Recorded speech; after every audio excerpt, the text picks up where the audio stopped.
Hello, everybody. My name is Melanie Harwood, and I'm welcoming you all back to the Sustainable Schools Virtual Summit. Now, as we all know, those of you that have joined us from the very beginning, or for those of you that have just hopped in to watch this talk, or you've somehow discovered this podcast, today's guest is Graham Williams, and he's going to be talking to us about absolutely everything exciting that he's been doing this year, last year. We're going to hear all about it. Welcome, Graham. So the floor is yours. Tell us all about you and about your wonderful initiatives.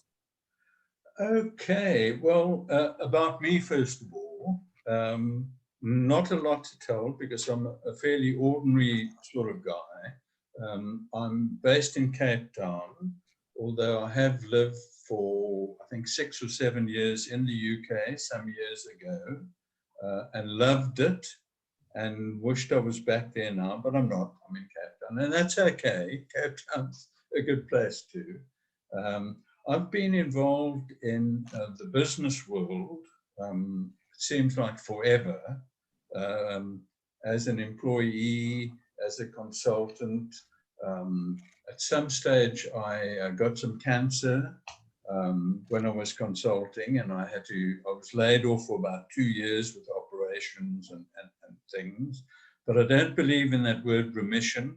It's like something's hovering, waiting to come back and get you. That's not the case. It's gone, and I'm back in business, but on a very slowed down basis. It was a good wake-up call.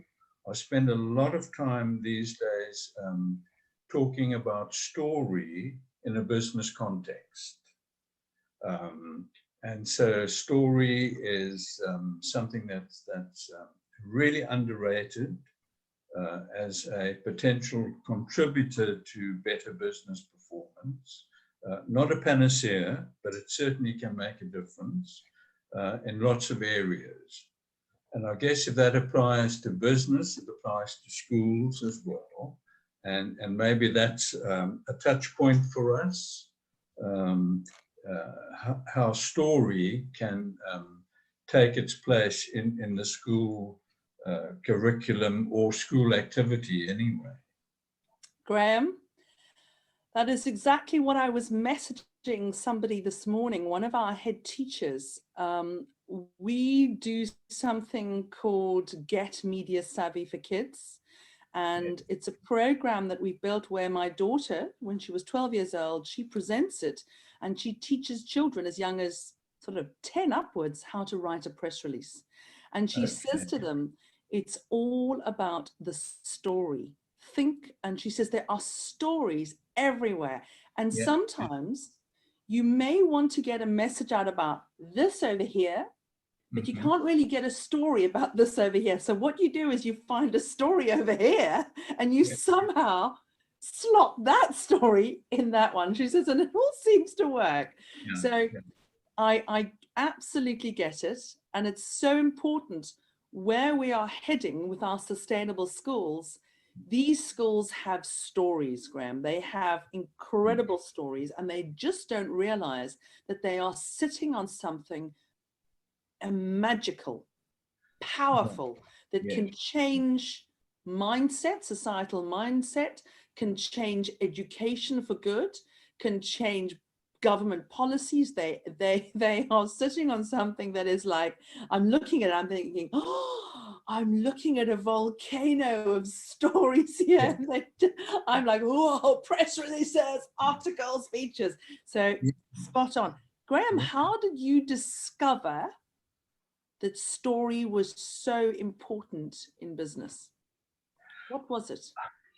I think it was in my slowed down mode that I met a business storyteller. And well, he was involved in storytelling, not business storytelling. And in thinking and talking that through with him, I mean, I realized that business had always been involved with telling stories, although they didn't know it. They were disguised as case studies or as scenarios, future stories, were sometimes used in classroom training illustrations, and most often than not used by the leader who used the story to manipulate other people to do what he wanted them to do for him. And I chose my gender accurately, I think. So I might be picking you up on that, Graham. I know quite a few head teachers that use really? the story to get what they want, but we won't go there, right? And you know who you are, those of you that are listening to this or watching this. And you know, the important applications like sense making or relating or initiating a change or developing a team, those aspects were never tapped into. Those applications of story. And I think part of the reason was that people were scared that there wouldn't be good storytellers. And that relates to what I'm seeing in the world today, is there's a huge move towards storytelling. And most people are seeing that as an entertainment thing, as a performance thing. And that's not the case. We can all tell stories, it's in our DNA, and provided the story comes from the heart, technique's not important.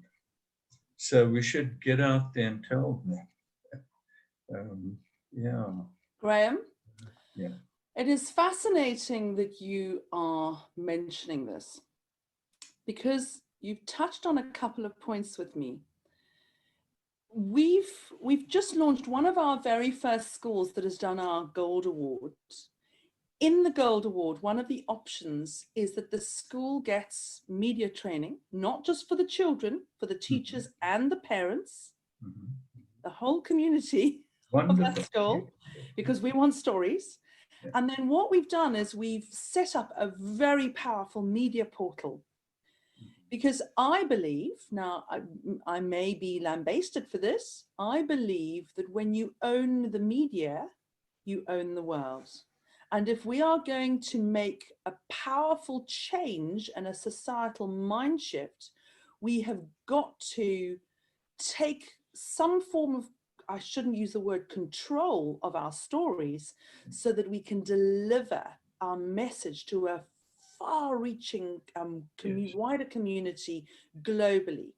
Now, the portal that we've just started using is so powerful, it makes PR Newswire and Reuters look silly. And I've been using another portal myself.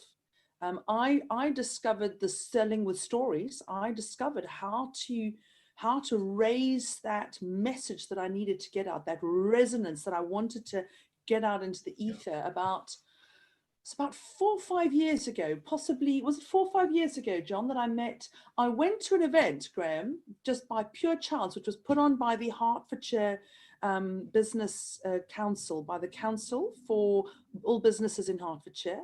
And there was a gentleman, a top international journalist, investigative journalist, Tet Kofi, and he was standing up and he told us in 15 minutes how to do a press release. Graham, I sat back. It was like somebody had smacked me in the chops. And I just was like, whoa. And I thought, I have to come back. I have to come back for this. And he said, oh, I'm going to be doing this. I tell you what, I was down there. I was like a rat up a drain pipe. I was like, I've got to go to that. John said to me, you can't, you've got, I said, nothing else matters. I'm going to watch this gentleman deliver this training over one morning. Right. And he was giving us an introduction to press releases. And I went up to him and I said, you've taught that to me. Now I want to sign up to whatever it is you've got. And he said, I've got this media portal. And I signed up on the spot. I said, that's for me. And I started learning how to use this media portal. But what happened was I discovered that it had another power that I don't think even they realized that it had. When journalists were sending me requests, Graham, even if it was a journalist asking me for something about roofs, drain pipes, and nothing related to my industry whatsoever. I responded.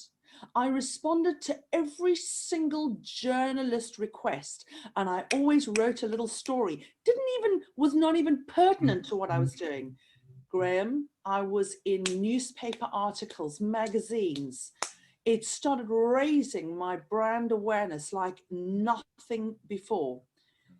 And I remember my husband saying to me, why are you answering that request about camping? And I said, because you never know. I'm going to speak to the journalist and there's going to be a link to my website. And there were. And the lady came back and she said, that's it. The whole article is now about you and your camping experience. And I thought, there's power here. There's power. As I've developed that knowledge, when we got to launch Educate Global, I thought to myself, okay, there's no funding for this. Denise and I are going to need to do the PR ourselves. And from my living room table, I devised a media campaign, which cost me, I think it cost me £1,400 for the year. And when a friend of mine looked at it, we're talking a top PR, she said to me, Melly Mel, you've out-Sachi'd Sachi and Sachi. And I said, what? She said, this is a PR campaign that would have cost £9 million if you were paying for it. She said, how did you do it? She said, how did you get The Guardian to come and do a visual feature on you? How did you get onto BBC News? She said, you've got 400 articles here, newspapers all over the world. How did you do it? And I said, just by taking the concept of a story and getting that story out. And as this has evolved, I've now realized that the power of a school, a unique selling proposition for our Educate Global Award schools, is to be able to tell their story succinctly to a global audience and to develop that knowledge with those children and their teachers and their parents and their community, all stakeholders. You are upskilling them. Once they learn the power of their story, absolutely anything is possible. And you give them a media portal and you show them how to use it and how to use the analytics. And then even if the article doesn't get printed in a newspaper, I know how to take that link and to swing it so that I've now got it on my own newspaper. Yes, yes. And when you know that, folks, when your children know that power, they are ready to run their own businesses, run their own teams, change the world. They're ready to lead, because when you can master the media and you can sell with stories and get your message out with a story, you are ready to lead the world. Yeah. Anyway, but not that I want to take over the world or anything, folks. Graham is sitting there thinking, holy moly, how did I ever get hooked up to this crazy ex-South African lady? She is, I can see, folks, he's looking at the door thinking, please can my wife call me? I bet you he's got his mobile phone. He's on WhatsApp right now going, rescue me.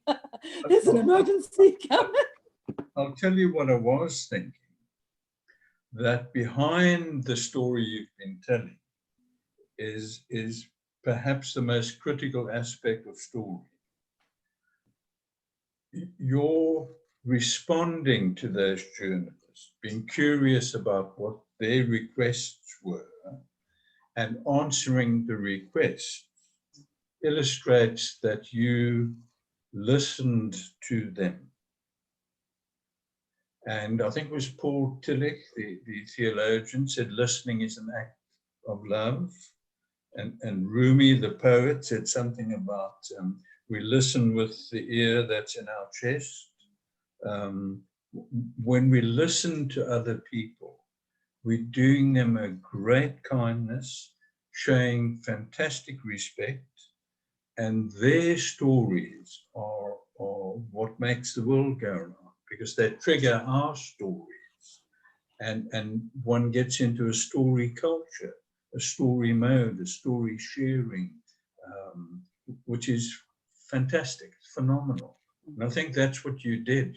There was an integral listening aspect to what you were telling there, that triggered what you did and what the result of that became. Yes, you're right, because, and I still do it. I don't do it to the extent that I used to do it, because I've got a lot of emails coming in and a lot of meetings. But when I see a journalist request for something, I look at it, I read it, and I think, you need to fill this space. You're looking for something. You're looking for a story. Yeah. You want something interesting to engage your readers, your followers. How do I fit in with what you are looking for? How do I engage with your readership, your listeners, your group? Because each journalist has their own tribe. I didn't realize that we can write on different levels, Graham. We have a very good friend who's come on board our team in the last year or so. And Robert Mackay, I said to him, can you write me an article? He helped me write something the other day. And I looked at it and I said, Robert, you were born to write. And he said, really? I said, I tell you what, Robert, all you need to do is just write. You need to just be sitting. I'm just going to feed you ideas, because I've never, your writing is so beautiful. The way that you look at things. I said to him, you are born to write. And there are so many individuals out there that have missed this vocation. And once they start writing, my word, they are going to have their own tribe, because there will be people that will connect with the resonance of what's in their words, in their stories, and will go, oh, that's right up that's my ticket. I like that. You know, it just, I don't know what is. And it's funny, because then I gave his article that he wrote the other day to another lady, and she said, I'm not feeling it. And I said, what do you mean you're not feeling it, Lisa? She said, I don't know, maybe it's too academic. And I thought about it, I thought, okay, so we have levels. Some of us like to read academic papers. Some of us like to read stuff about superstars or celebrities. Some of us, I'm a voracious reader. My husband, I mean, my eyes are packing up, because I'm just on this phone and I'm going, oh, news. And then I think, I've run out of all the news. You know, I've gone through BBC, Al Jazeera, RT, everything. I'm on this thing and I'm reading everything. And I've never read this much in my life. But I'm not reading, okay, I'm reading books. I mean, I'm on my Kindle reading Reader's Digest and magazines and stuff. But I am hungry for content. I'm hungry for what I want to read, what I want to look at. And there aren't many writers that are igniting that enjoyment and passion in me to read what they've got. So there's a huge scope out there. So for those of you listening that haven't ever thought of writing your stories, start writing. Get to it, folks. Come on. You've touched on something now. In the same way that people have trepidation about telling their stories because they don't think they're good storytellers, the same thing applies to writers. And we give ourselves writer's block before we even start. So I mean, I sometimes teach people a very simple pattern for their stories. If you try and be too clever, you might come across Joseph Campbell and his 14 or 16 storytelling steps, which who can remember that? So I teach people four steps that will contain just about any story that they care to make up, or to describe a James Bond movie, or whatever the story is. And it's the 4 W's. The womb, the wound, the wonder with an A, and the wonder with an O.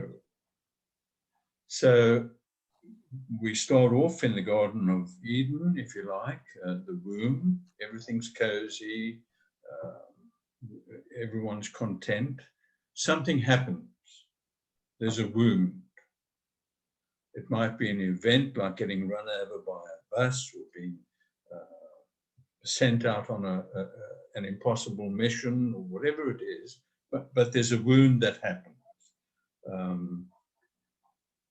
That's followed by the wandering with an A, which is about the adventure and the one step forward and three steps back, and trials and tribulations and things happen until eventually one gets to the wonder, which is the place of resolution, of peace once again, and the transition has been made. Now the wonder is not quite the same as the wound. It's a new place because we've learned and we've grown, and we're now ready for the next story. And people can fit into that simple pattern most any story that they want to tell. Everything's cozy, something happens, there's some adventure, and we get to a resolution. It's really that simple. Graham, where have you been all my life? I mean, well, where did you learn this, Graham? On the wrong continent, obviously. No, that's the right continent. I came from there. Okay. Yeah. So what your path, your personal path, your personal journey to here, your womb, your wound, your wonder, and your wonder. What was the womb? Where did that happen? Where was that? I think it's, I'm going to generalize and shift away from myself a wee bit. All right. I've not been asked that question before, so I'm not ready for it, you see. I'll come back to it. We'll come back to the next one. I think most of us are falsely content with what we have. And it's very often about the little P's in life, the power and the possessions and the positions and the qualifications and the pleasure that we seek, and the looking to get perfect. So those little P's, which are extrinsic values that are out there that society thinks we ought to have, and we become content with that until we get unhappy with that, and we realize that there's more to life, and we start drifting to the bigger P's, the personhood, the planet, presence, people, other people who are more important than we are. And if we can other orientate, that does good things for us as well. So to straddle the small P's and the big P's, and to over time place more emphasis or more accent on the big P's, that's often what life is about. And that's moving out of the false womb into realizing, gosh, I'm actually in a place of, William James, the way back psychologist, talked about our torn to pieces hood. So we get into torn to pieces hood, and we need to resolve it. And that becomes a wonderful adventure and place of learning and discovery, and moving to the bigger P's. It's a life story, I think. Graham, that's my Great Dane having a niggle and a whinge with the, she's definitely has it in her that she wants my postman to think that she's going to eat him alive, but she's just a big soft wuss. Graham? Yeah. Did that make sense to you? It does make sense. It does make sense. You said that you were in business before. before falling ill. You don't have to answer this question. What were you doing before you, you were obviously in a highly stressed environment, and you were doing something. Were you then focusing on the little P's? Did the big P's come after the illness? I was working for a big multinational, traveling the world, getting frenetic and frazzled, trying to achieve success. Okay. And needed a wake-up call, and that came in the form of cancer. And may I ask what cancer you had? You don't have to answer that. You don't, if you... Yeah. It was to do with the tummy and the bowel and that deep inner stuff. Okay, all right. We sometimes tend to ignore. Okay, all right. And so you had this experience. How many years ago was that, Graham? Probably, gosh, time flies. Probably approaching 20 years now. Okay. So you were in this high, stressful environment, yes, traveling the world, achieving what everybody else, you call them the little P's, yes, chasing after that, you know, all of that success and all the things that we think that we want. You then get your cancer and you have this realization, this epiphany that you now want to focus on the big P's. Yes. Yeah. So when you reached that point where you thought, right, I'm now recovering, I'm now completely clear of this cancer, I've beaten this, I'm now going to focus on the big P's. What was it 20 years ago that started you on this path of delivering the big P's? And you said you take it easy, you don't pressure yourself now. Where do you deliver your training now? Is it still to business? Or is it, because obviously we can use your knowledge for our schools, for our sustainable schools, because we are building a substantial amount of sustainable schools via our Educate Global Awards. And I would love for them to know how to take your knowledge, your training, and to branch themselves out to focus on those big P's, because that's what we're here for. Yeah, I think, Melanie, some of it's to do with a knowledge that is greater than knowledge, information. I think it touches on wisdom. Okay. So, for example, realizing that perfection and striving for perfection in a sport or business or school achievement or whatever that society might praise and laud and egg one on to do can be quite self-defeating, can play havoc with one's self-esteem if you don't achieve what you've set out to achieve. So perfection becomes a rod. And there's a huge relief, a huge release, a huge power in imperfection. Imperfection's wonderful.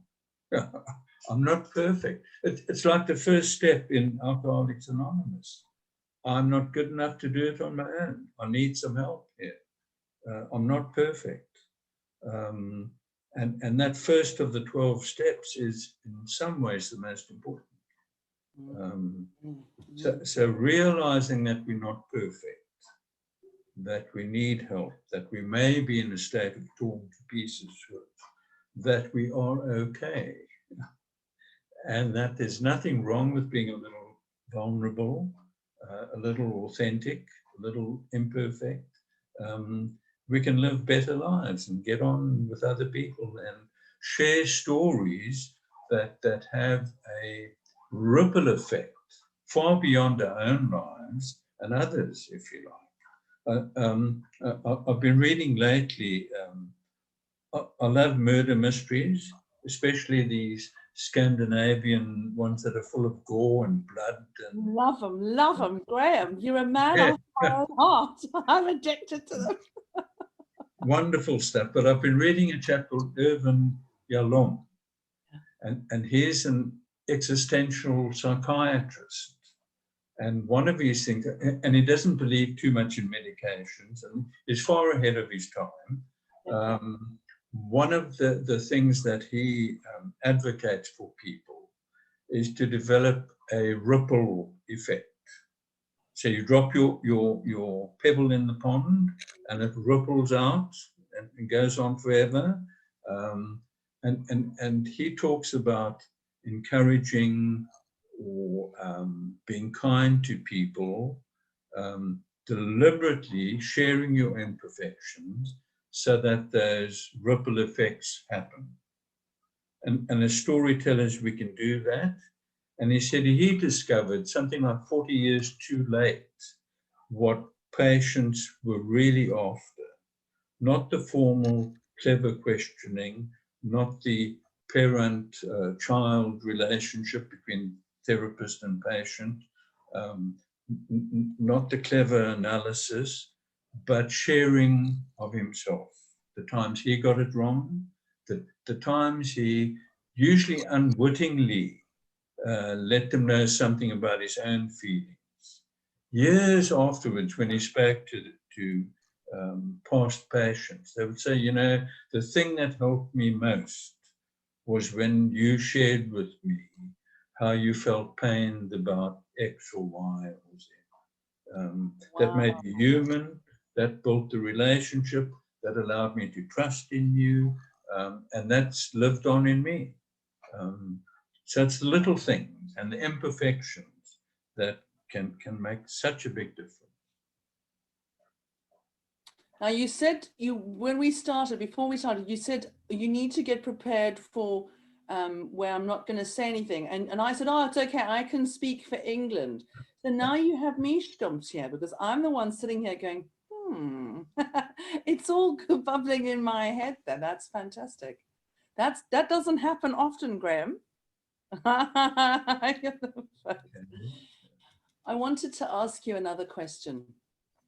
Where do you see us building these stories so that we reach a crescendo to be able to start circumventing a lot of the darker stuff that's out there?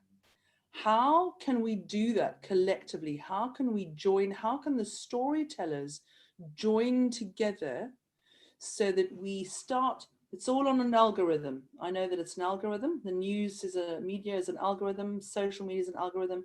How do we push out these positive, empowering stories so that we push down the negative algorithm, all that stuff that's coming at us, that's bombarding us?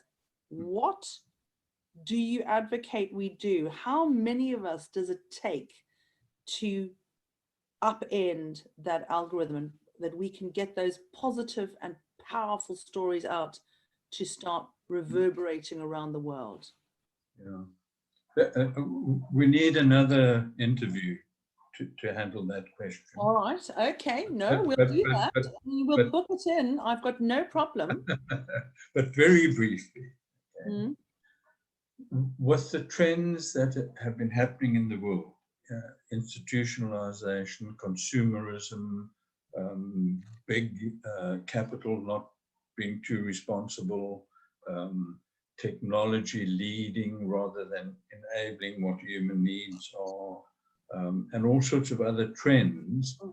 Alongside of that, we've developed a trend towards becoming a little more narcissistic, a little bit win-lose, a little bit do it my way and no other way. So we've become a little bit more telling than we should be. And in the process, there's a huge amount of separation and polarization that's happening in society. And that's fertile ground for fake news and downright lies and false stories. and keeping people apart, whether it's politically or in terms of diversity difference or a worldview or mindset. We thrive on separating and winning. That's become a norm for Western culture. Okay. I think one of the answers to that is what I refer to as story bridging, where story is used to, the bridging process might be preparation, reaching out, engagement, connecting, going beyond. As that happens, the relationship moves from separated, polarized, to included, to belonging, to finding common ground, to connecting. And the process of that happening requires a lot of discipline and skill and presence, which is one of those indefinable, magical, mysterious, non-academic, non-formulaic things that comes from the heart again. Yes. And it gets a little quirky towards the end. It's not just about a process and about a way of doing things. It's also allowing the entry of what we don't know and what we don't understand.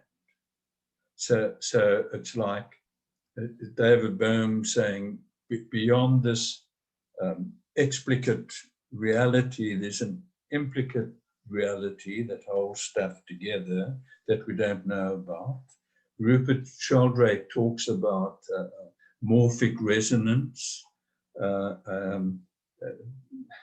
Dan Siegel talks about the mind being not two brains talking to each other, but a shared entity. And a lot of people are talking about interbeing and interconnectedness and a glue that holds us together that we're not often aware of. And if one can somehow tap into that, it's almost like we need left brain and right brain stuff to come together as a team to help us bridge.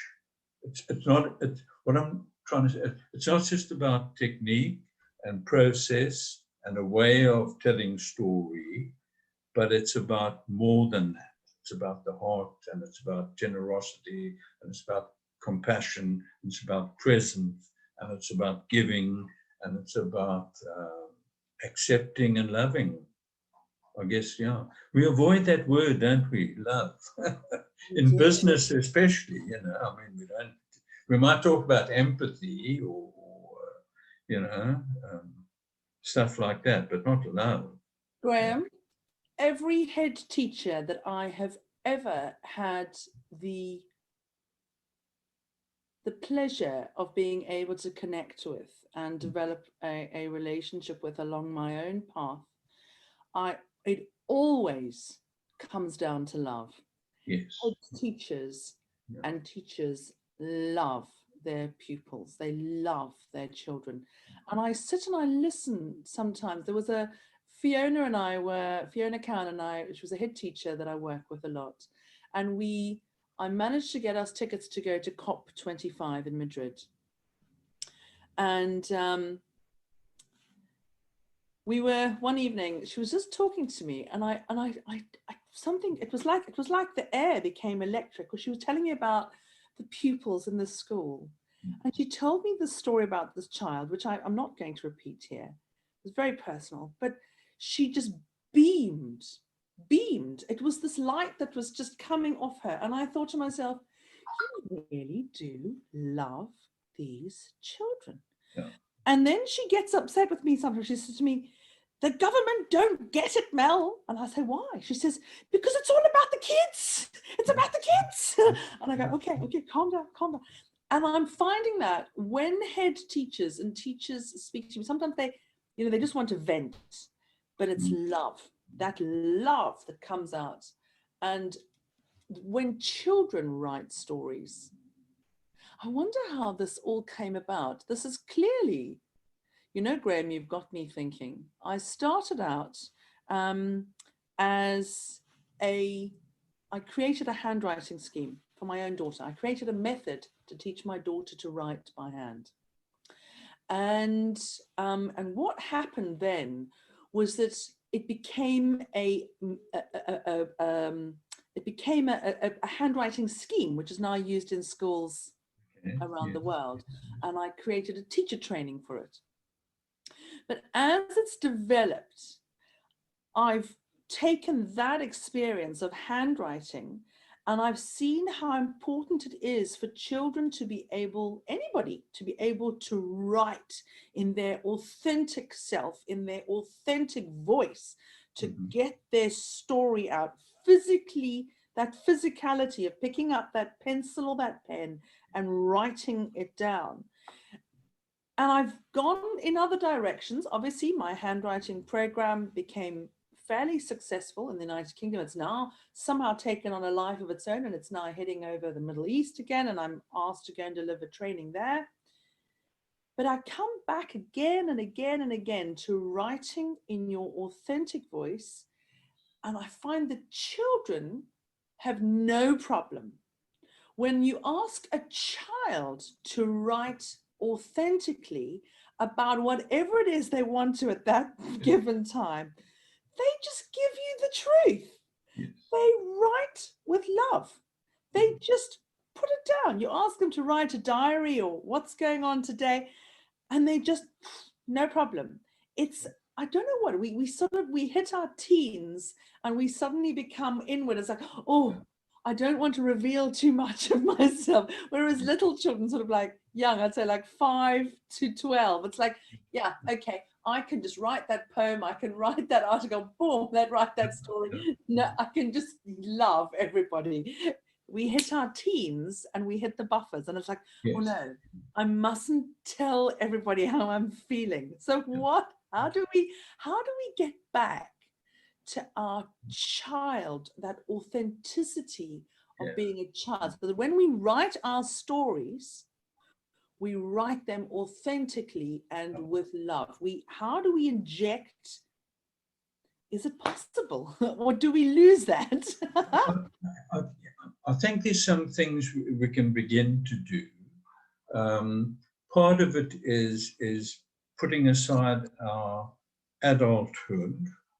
Okay. So I know a lot of people when they write nowadays using their computers, and the computer has built-in things like grammar checks and fog indexes and spell checks, and so as they're writing, they're trying to structure and craft what they're writing.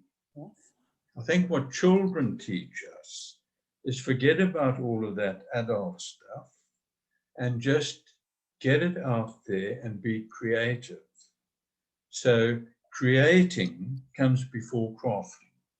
So if we can create by just writing, we write some rubbish, and we write something about a tadpole, and we don't know where that came from, but it's there, and it's all a jumble, and we realize afterwards that, oh, the tadpole was telling us that a tale's important because teachers can mentor other teachers, you know, and that was actually the hidden thing there.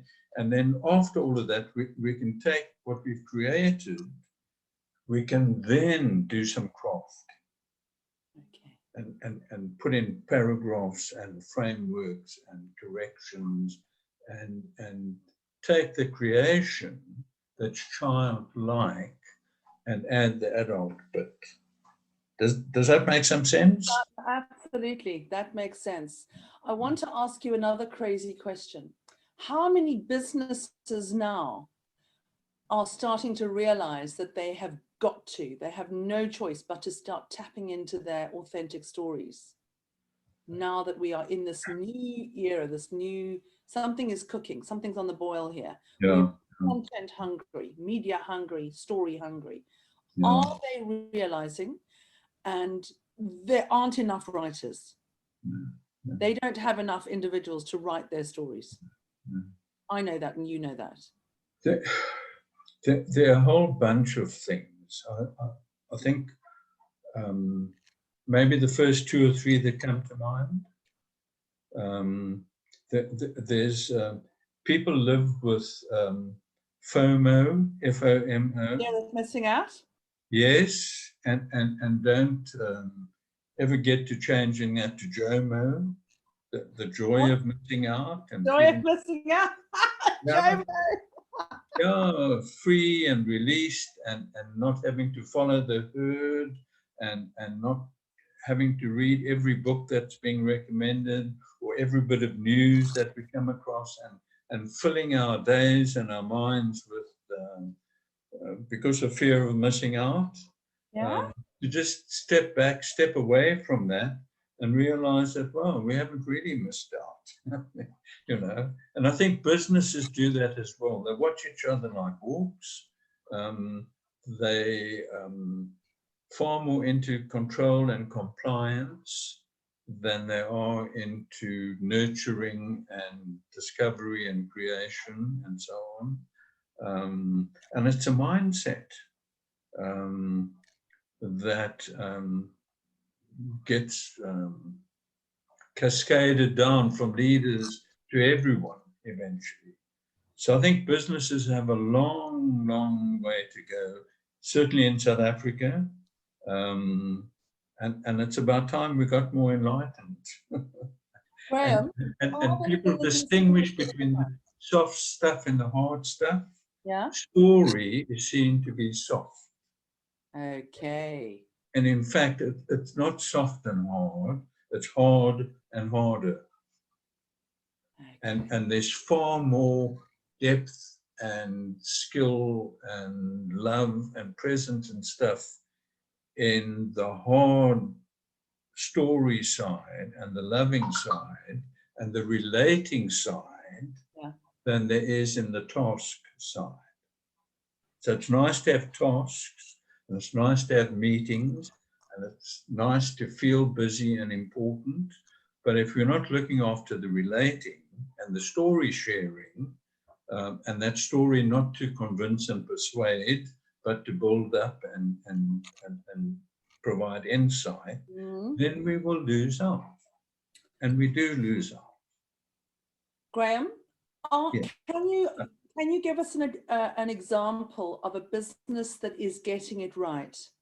Are there, in your mind, is there an example or a few examples of those businesses that are on the case, that actually have sussed this, and who are they? Yeah. There are quite a number, but far too few. Okay. And I'm getting older now, so my memory lapses more often than it used to. Yeah. There's a crowd called Educcate Yes. in Turkey, who they make carpets and textiles, and they have 4 principles that they work around and that guide everything that they do. And it's to do with spirituality, not religion, and it's to do with ethics and community, and it's to do with living in a way that uplifts the other, not self. And they've been doing that for 20, 25 years, and lo and behold, they've made lots of money. Okay. Almost as a fallout. Then who are the people who sell outdoor apparel and sporting goods? It starts with a P. Patrick? No? No, they're an American crowd. Patagonia? Yes, Patagonia.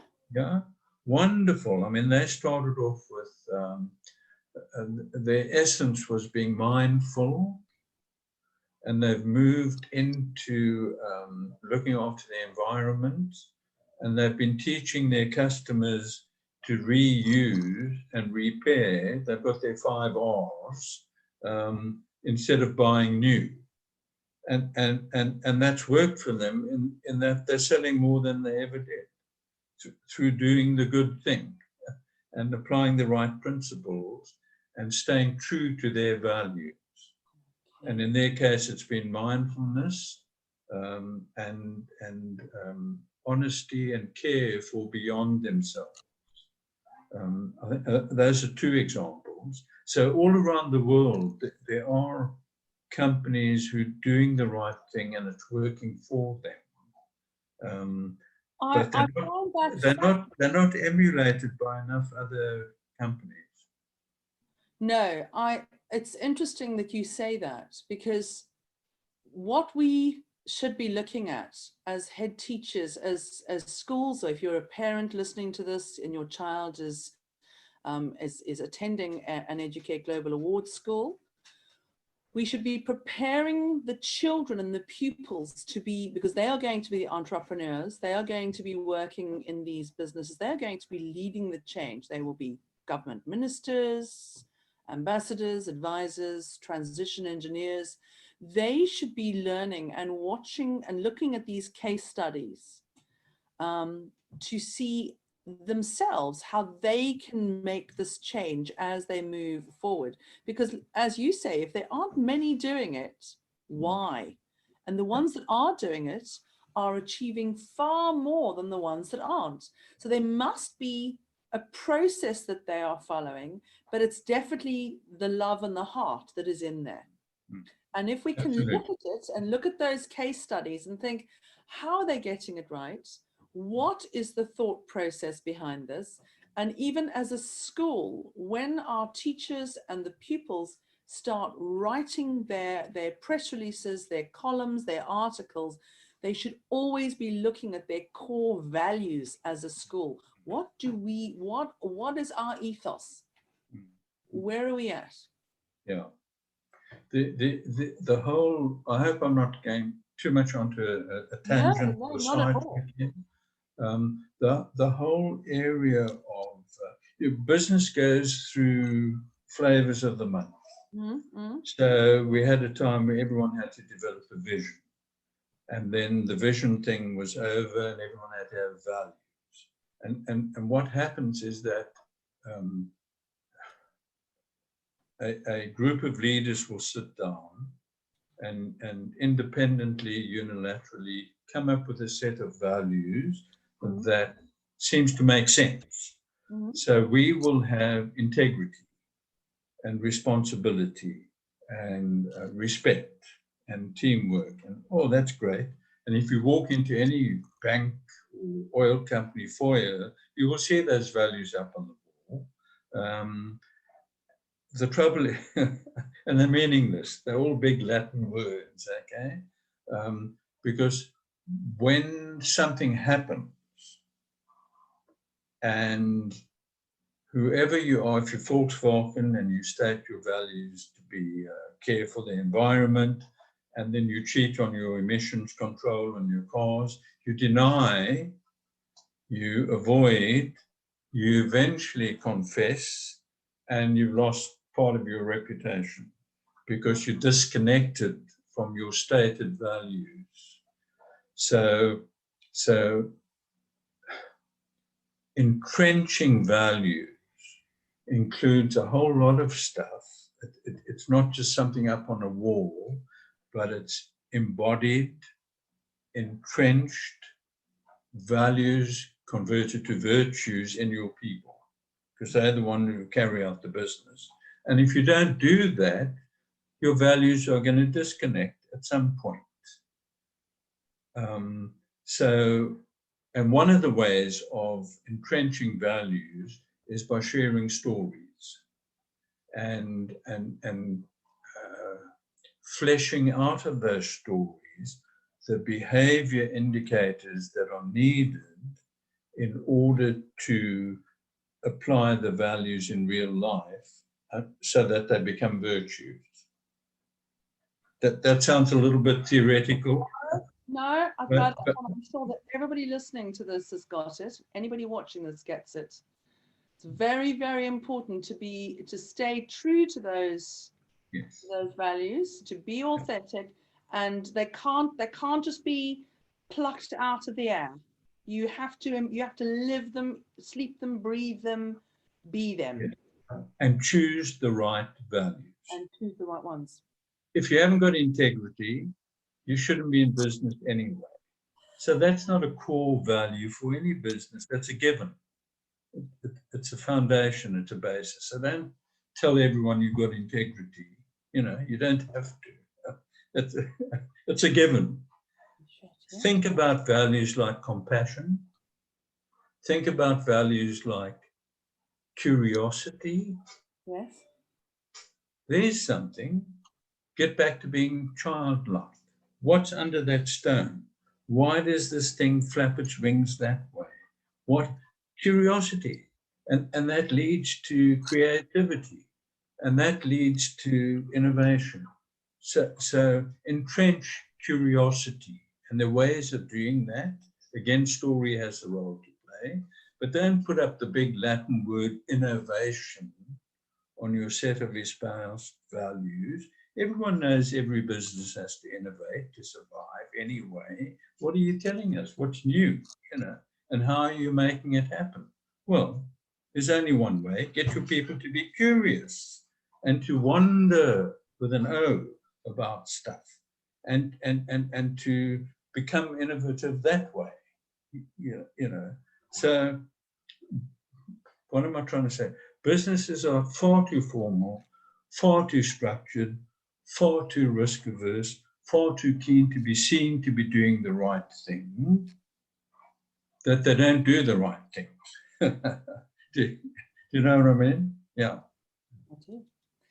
And very few leaders have the courage and the character to do that. And this is why so few people employ me, because I'm too honest.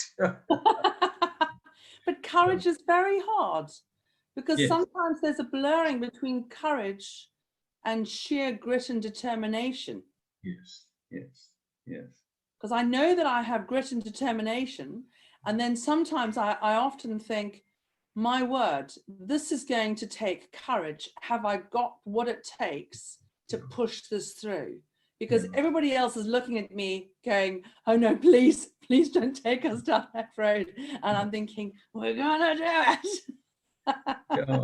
And the blur is there, Graham. Is this courage? Is this determination? Is this sheer will? Or is this stupidity and bloody mindedness? Are you persevering, or are you being stubborn? And there's a fine line sometimes. And if we didn't have these things to wrestle with, we wouldn't get anywhere anyway. So I'm glad you have that problem as well. Graham, do you deliver workshops now? What do you deliver? Training to businesses, to business leaders, as to how to sell their stories? And do you do this online, or is it in person? What's the process? Well, the COVID drama has prevented too much face-to-face work. So most of it's online these days. And I'm not the most computer literate Zoom practitioner, but it works to an extent, but I much prefer the face-to-face human contact situation. But that's going to be difficult for some of us, because you're based in Cape Town. Yes. And then we are based all over the world, and our head teachers, I mean, what we really need to do is we need for you to build us a module on how, as head teachers of school leaders of sustainable schools that are working their way through these Educate Global Awards. I mean, we would need a module from you, maybe a couple of sessions that we could record with you, that we could then put onto our learning portal, and make available to our schools, to our Yes. school leaders. That's what we need to discuss Yeah. in the near future with you, so that we Yeah. gather guidance, a step by step. Here's our entry point. Yes. Here's what we're going to be doing. Yes, the PR is that, but let's look at the bigger picture of our story. Where are we going? So that we know that we don't just get led down the path of PR and marketing. What is our ethos? Yes. What are we going to be talking about, so that we make sure that we get our story about ourselves right? Yeah. That's what we need to look at. Okay. I think there are two aspects to it, Melanie. Just thinking top of my head, Yeah. it would be wonderful to do that. And clearly there would be some teacher tell aspect to it. But the real learning takes place in small circles, where people are open with each other and they share their own experiences. And the people who do the work, or the people who do the teaching, they know more than any outsider will ever know about what they do and how they do it. And if they can move into a place where they can share on that basis, the positives and the negatives, and develop their own insights and ways forward, that's always the best learning. So it can be facilitated, it can be nurtured, there can be some inputs, but there needs to be quite a lot of, if you like, breakaway room work, where small groups of people in circles do the really powerful stuff together. I think what we'll do, Graham, is I'll put it out, via this talk that we've done today, and I will also put this out to our schools, to the Educate Global Awards schools, and see, are there a group that would consider doing maybe a small webinar series, and where we speak openly, where they'll allow themselves to be recorded, so that we can provide that as a basis for other schools to learn from, and we can put that on the portal and say, well, look, this was a live recording, this was the feedback from the head teachers, from the teachers, and then we can also look at, like you say, those breakout groups. What do they come up with? Because we can record those and turn that into a small little, just an introductory program to what you do. If a business wants to get, so for example, we have big multi-academy trusts or councils that sign up to Educate Global. If they wanted to do your training, would they then, obviously they would contact you directly and set something like that up with you. What I'll do, Graham, is I'll add all of your information in your bio underneath this video here. Everything is transcribed as well. You can read this, and this is all on a podcast as well, on our Sustainable Schools Virtual Summit podcast. But if anybody wants to get in touch with you, they can do so via your website, via all the information below. Is that okay with you?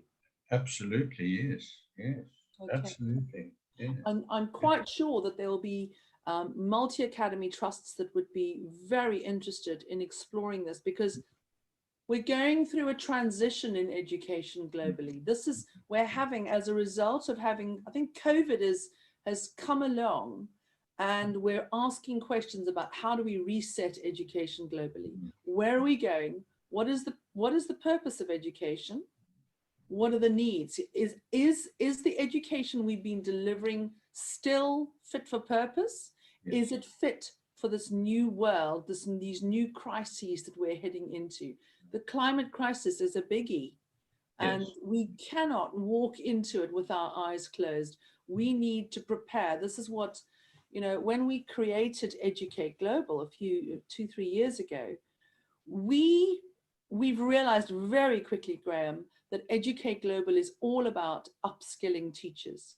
It's all about delivering the training to get these teachers to be the creme de la creme of teachers, so that they are nurturing and delivering this knowledge and the leadership, the thought leadership, to these children that are going to be driving through in the communities, raising up their communities and all stakeholders.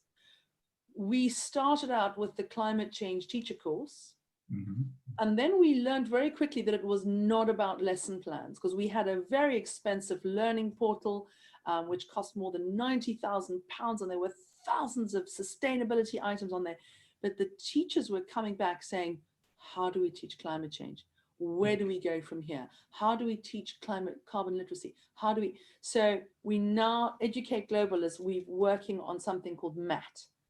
Mitigation, adaptation is in our bronze and our silver process. Transition is in our gold award. So we're now about to launch our transition engineering teacher training. Carbon literacy training we launch on the 24th of March. Transformation is our final one, right at the top of the tree. That's our platinum award.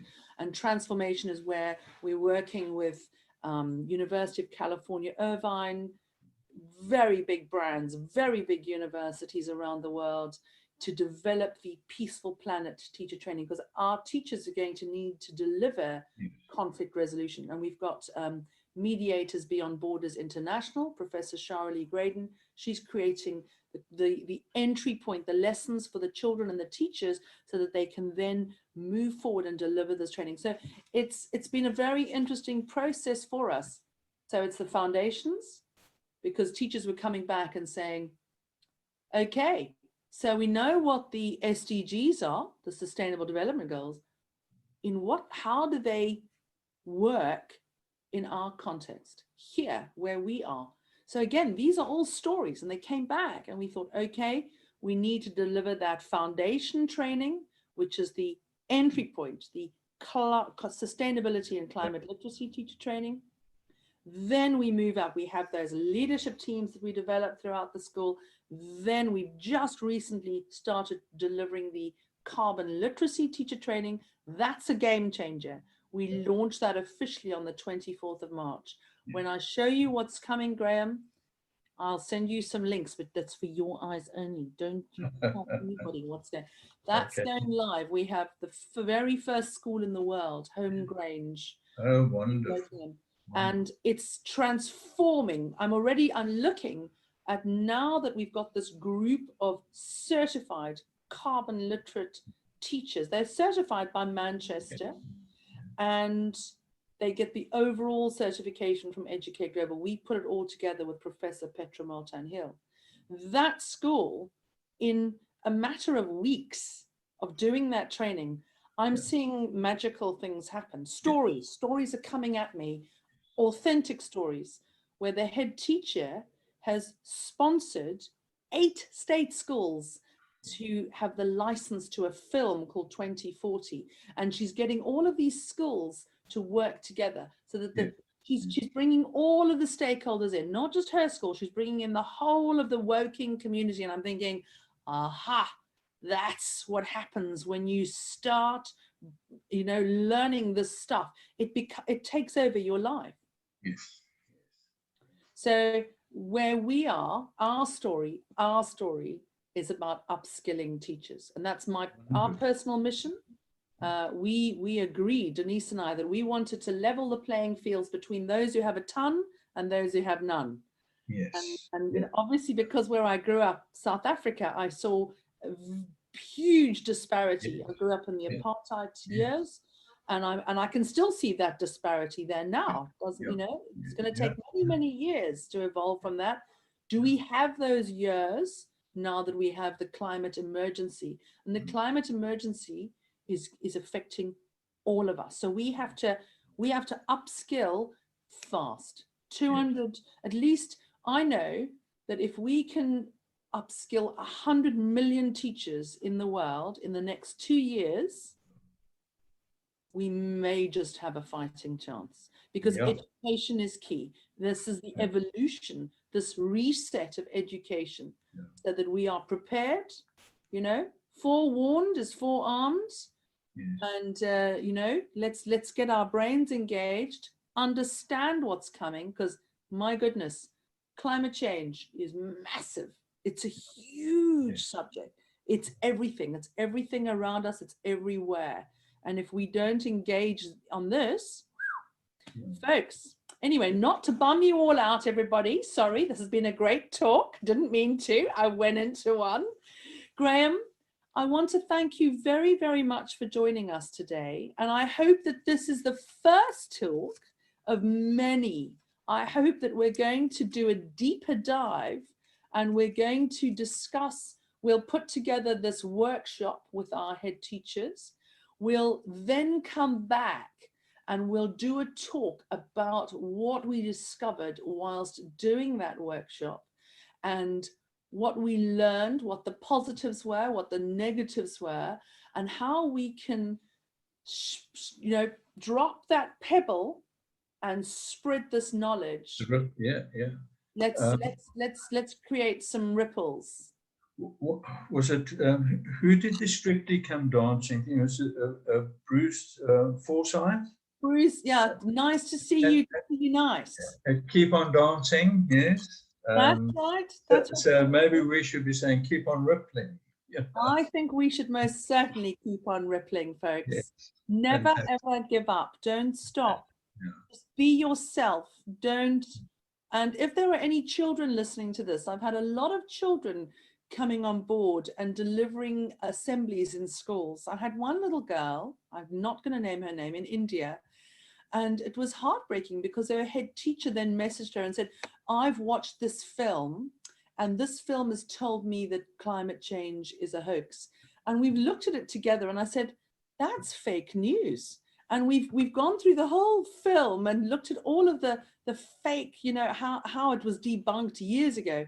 And I said to her, now, how does a 15-year-old go back to her head teacher and say, listen, sir, and she did it with empathy and kindness and love. And she said, look here, sir, I've done my research. You've taught me very well. You've taught me, being as my head teacher, you've taught me to go and do my research. Yeah. Now, I wonder why he didn't do his own research. But anyway, she went and did her research and she went back to him with a complete report saying to him, sir, that film was fake. And here's why, and here's the reasons why. This science was debunked. This person was funded by the Koch Institute. This one here, because there are some powerful players out there that don't want you to know the truth because they're making the greed. We are going to be developing there's a new GCSE coming. You heard it here first. It's called the International Environmental Law. And that GCSE, these individuals will be held to account. We will effectively have the equivalent of the Nuremberg trials. We will be trialing these individuals for ecocide. So I know they're listening. And, you know, these kids are coming for you, folks. So you either change your ways or the kids are going to get you. Because they are learning about this.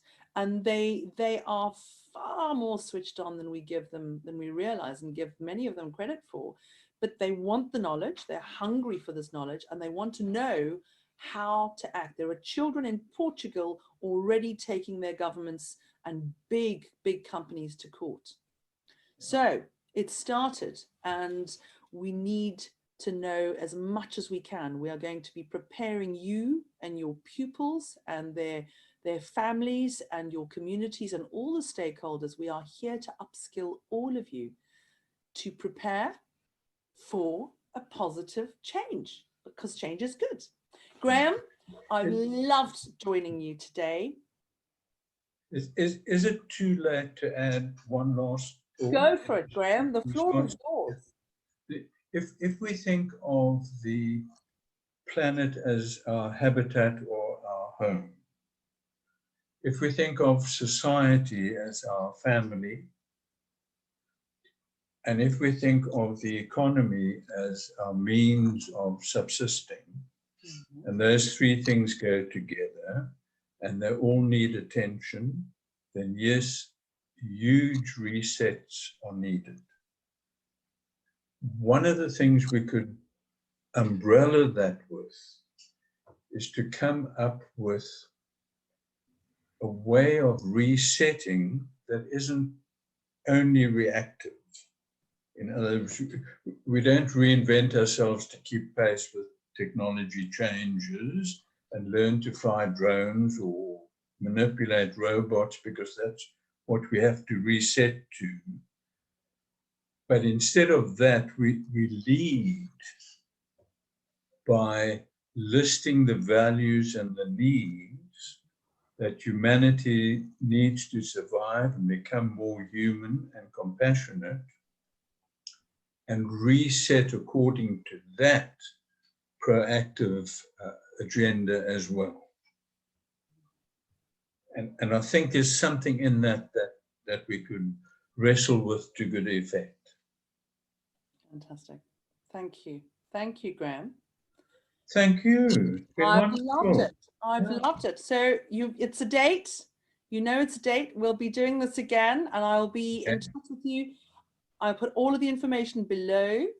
And if anybody wants to get in touch with us here at Educate Global, you can email us at support, SUPPORT, at educateglobal.org. Don't forget 2 C's in Educate Global, EDUCCATEGLOBAL.org, O-R-G. It's not FOMO, it's O-R-G. Now I've learned JOMO, right? Okay, the joy of missing out. Don't miss out. So if you are a head teacher and you want to sign your school up to work your way through the Educate Global Awards, get in touch with us. We've got our website. All of the information is below. If you want to get in touch with Graham Williams, all of his information is below this talk. If you're listening to this on the podcast, everything is in the information section. But just drop us a line if you want to know more. And for those schools that are interested in taking part in Graham's event, the webinar and the training series that we'll put together, drop us a line. You best start queuing up. I know that that's just going to go very, very quickly. Thank you very much, Graham. I've loved it. And we'll see you all on the other side. Thank you. Well done, Melanie. Thank you.